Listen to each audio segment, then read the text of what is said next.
Olá pessoal, essa é a nossa quarta parte da 21ª aula e o nosso tema, como eu venho dizendo para vocês, é falar sobre relação do protestantismo com a cultura do Brasil.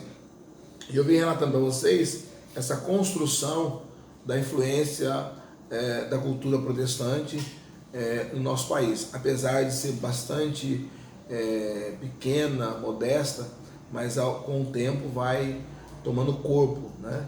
E você verifica que as igrejas anglicana, a batista, são duas igrejas que são correlacionadas, porque vocês sabem que os batistas saíram dos anglicanos, né? O batista é um grupo reformador do anglicanismo. O anglicanismo é um grupo reforma, né? Pós-reforma,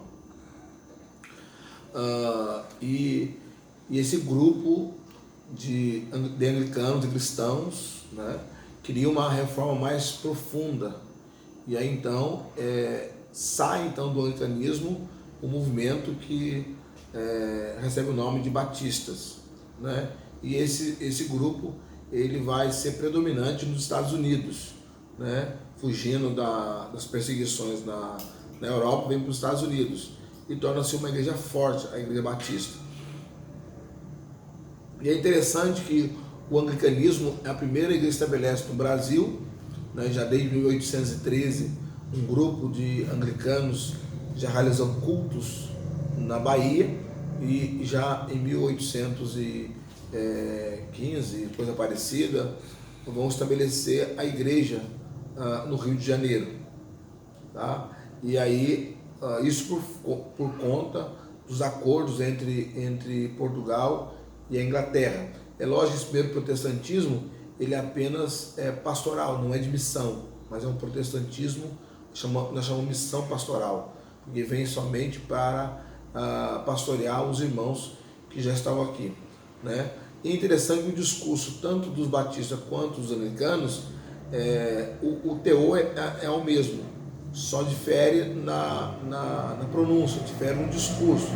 Enquanto o anglicano dizia que a igreja anglicana, o povo da Inglaterra, o povo inglês é uma raça superior, e aí chega a dizer até que a igreja anglicana agora está também não somente no território inglês, mas também está em outros territórios, tornando-se uma confissão de fé, uma tradição de fé bastante influente, bastante dominante. Os batistas também, que são americanos, lógico, são ingleses, né, que vêm para os Estados Unidos, né? Eles vão dizer também que o evangelho puro, a doutrina pura bíblica acaba criando um preconceito, acaba criando uma discriminação com os africanos, né? Esse etnocentrismo dos missionários batistas e a condenação da cultura brasileira foram percebidos pelos próprios membros da comunidade religiosa. Então, em 1910, um grupo descontente com a liderança dos missionários norte-americanos, eles criam uma separação, uma divisão da primeira igreja batista do Brasil, dessa primeira igreja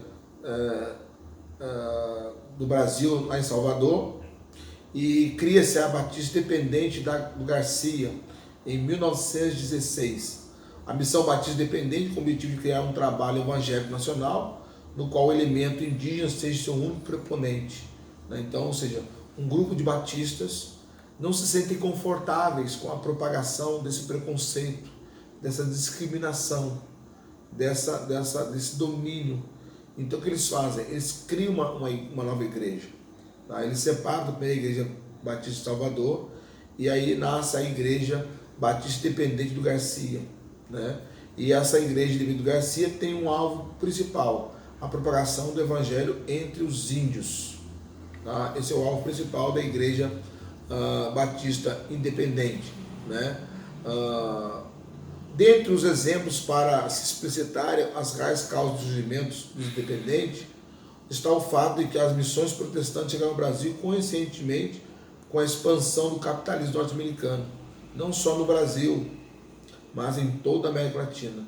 Isso vai contribuir para ocasionar uma dependência bastante eclesiástica das novas igrejas brasileiras em relação às igrejas mães, instalada em solo norte-americano. Então, ou seja, as missões que atuavam no Brasil, elas são totalmente dependentes da financeiro dos Estados Unidos. Por quê? Porque os missionários americanos chegam no Brasil, ou as missões chegam no Brasil, justamente pela expansão capitalista norte-americana. Então, por sua vez, isso vai dar como eu digo para vocês, um vício, né? Uma dependência, melhor dizendo, não um vício, mas uma dependência totalmente da missão americana, né? Por quê? Porque os próprios batistas acreditavam que o protestantismo latino-americano era um protestantismo pagão, então precisava recolonizar a partir da religião, a partir do protestantismo batista, o continente latino-americano. Isso contribuiu para ocasionar uma dependência muito grande. Então a missão americana, ela praticamente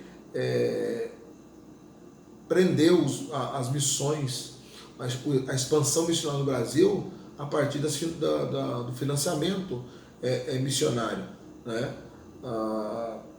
Por quê? Porque as igrejas mães estavam todas praticamente instaladas em solo americano. Essa dependência eclesiástica incluía a liturgia voltada para a cultura norte-americana, então, ou seja,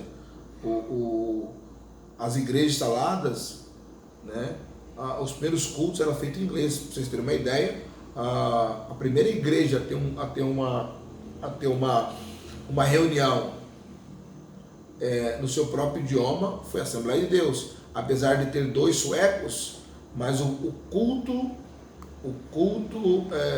primeiro culto da Assembleia de Deus foi feito em português e já com uma estrutura no Brasil, uma liturgia brasileira.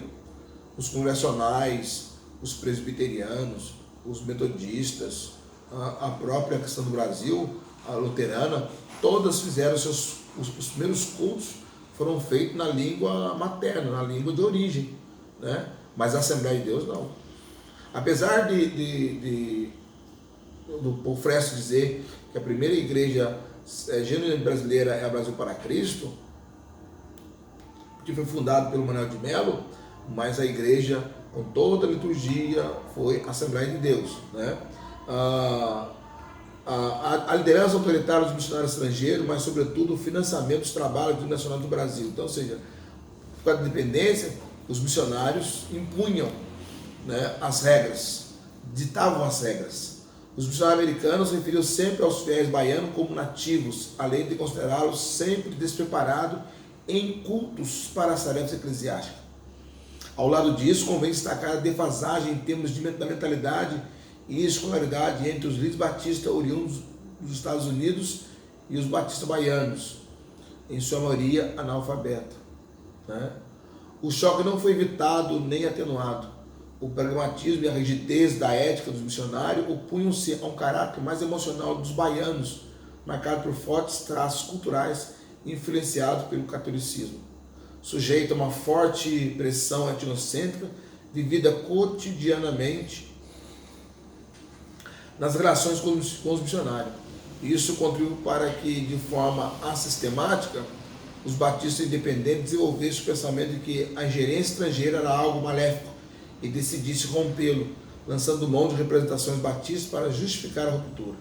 A Igreja Batista do Garcia considerava-se responsável por apagar certa imagem do estrangeirismo e de exploração entre os evangélicos, denunciada frequentemente pela imprensa secular, né?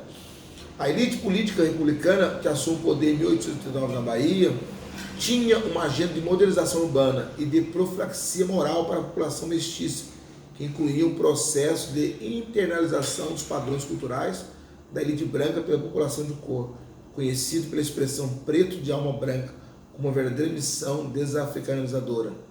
O projeto ideológico republicano pretendia apagar os resquícios da sociedade baiana colonial e os traços africanos que perduravam na paisagem cultural da cidade e na grande maioria da sua população.